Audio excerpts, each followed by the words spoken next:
事實上，實景娛樂嘅應用廣泛，好似呢一間中學嘅禮堂搭建咗8間密室逃脫嘅房間。負責嘅老師表示，呢一個1日限定嘅課外活動非常之受同學嘅歡迎，希望透過呢一種沉浸式嘅體驗，加強學生嘅專注力同埋團隊合作精神。可能係因為有一啲手機嘅影響，其實佢個專注力低咗。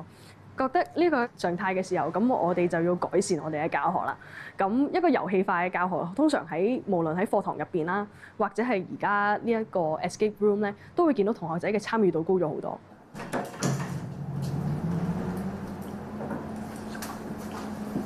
哦，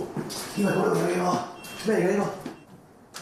而為學校打造密室逃脫房間嘅呢一間本地遊戲體驗公司，10幾年前成立至今，一直都係以密室逃脫嘅概念作為遊戲主題。隨住科技不斷發展，就衍生出更多唔同嘅遊戲應用模式，包括應用喺教育方面嘅實景娛樂體驗。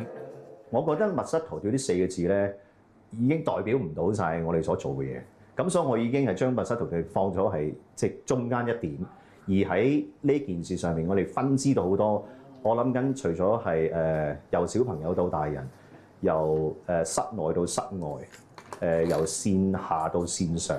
即係等等，無論家長又好，小朋友好，甚至乎學校都好，喂，其實可以透過遊戲化去將教育咧滲透俾啲小朋友喎。咁一啲可能對於小朋友嚟講，佢坐定定上堂會比較悶啲喎，可唔可以用啲比較分啲嘅方式去學到多啲嘢啊？Rick 嘅公司目前喺香港有6間密室逃脫嘅實體店。另外喺台灣同埋菲律賓等地亦都有門市。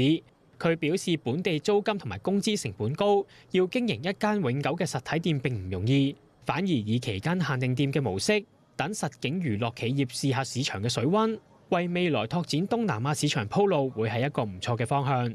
香港即係比較咁挑戰性嘅人力要咁高嘅地方啦，咁你生存落嚟，仲要你大家都有錢賺喎咁樣，咁所以哪怕你去發展去海外唔同地方咧。咁所以其實我覺得香港都似係一個好少林寺嘅地方，你已經練得一身好武功，咁你更加應該出去闖一闖。咁我都覺得喺東南亞發展其實係一個好大嘅市場，尤其是而家佢哋嗰個消費群組或者嗰個消費能力越嚟越高啦。咁再加上佢哋對呢一樣嘢嘅需求咧，個體驗模式就越嚟越多變樣化。咁呢個多變樣化亦都從而令到我哋咁啱，我哋可以 plug in 到佢。